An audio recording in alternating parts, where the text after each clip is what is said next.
Assalamualaikum warahmatullahi wabarakatuh. Perkenalkan, nama saya Muhammad Anggara Faisal Ilham dengan NIM 241344103 dengan kelompok 2. Saya sini berasal dari manajemen perdagangan. Di sini saya akan membahas materi tentang uh,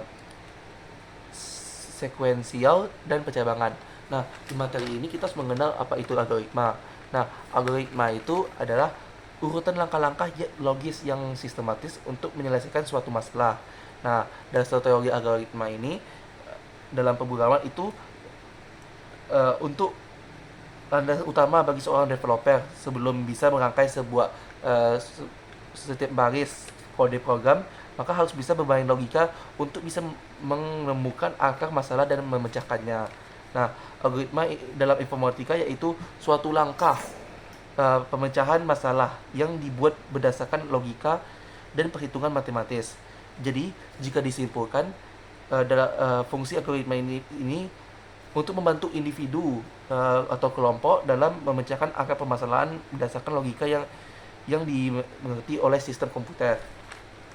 Nah, selanjutnya itu ciri-ciri algoritma. Algoritma itu memiliki ciri-ciri sebagai berikut. Yang pertama yaitu algoritma bersifat finite atau fit itu tidak terbatas.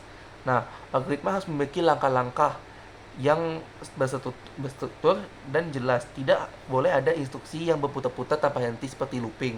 Nah, yang kedua itu well defined atau berdefinisi dengan baik. Setiap langkah adalah algoritma harus didefinisikan dengan sangat baik, jelas dan tidak ambigu. Membuat algoritma sekilas mudah, namun ketika diaplikasikan dalam sistem komputer, maka logika yang dituliskan harus kompleks sehingga komputer dapat mengerti bahasa algoritma yang kita maksudkan. Nah, yang ciri-ciri ketiga yaitu input output yang jelas. Algoritma harus memiliki kemasukan dan keluaran yang jelas. Input algoritma adalah data yang diberikan kepada sebuah sistem komputer, sedangkan output adalah hasil dari sistem komputer sebuah algoritma yang dijalankan. Nah, selanjutnya yaitu kita lanjut ke jenis-jenis algoritma.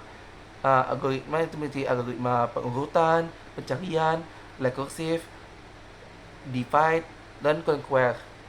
Nah, selanjutnya kita lanjut ke sekuensial dan percabangan.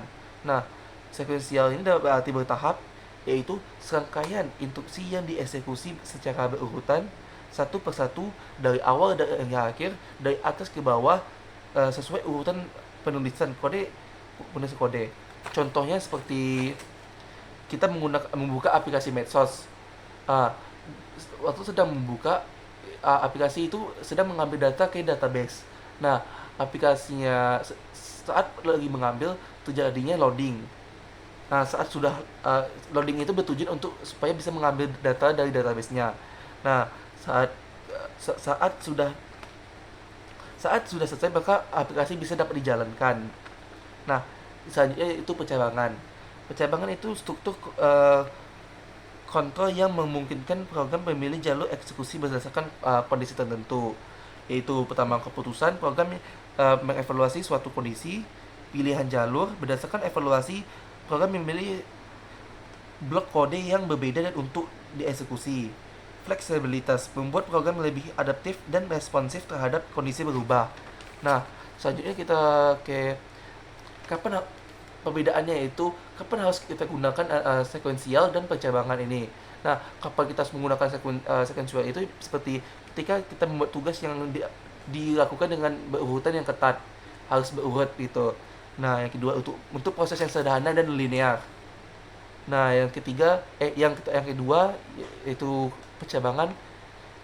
Kapan kita harus menggunakannya, yaitu ketika membuat keputusan data menangani skenario yang berbeda. Nah, skenario saya bisa saya sampaikan tentang sekuensial dan percabangan. Sekian dari saya. Assalamualaikum warahmatullahi wabarakatuh.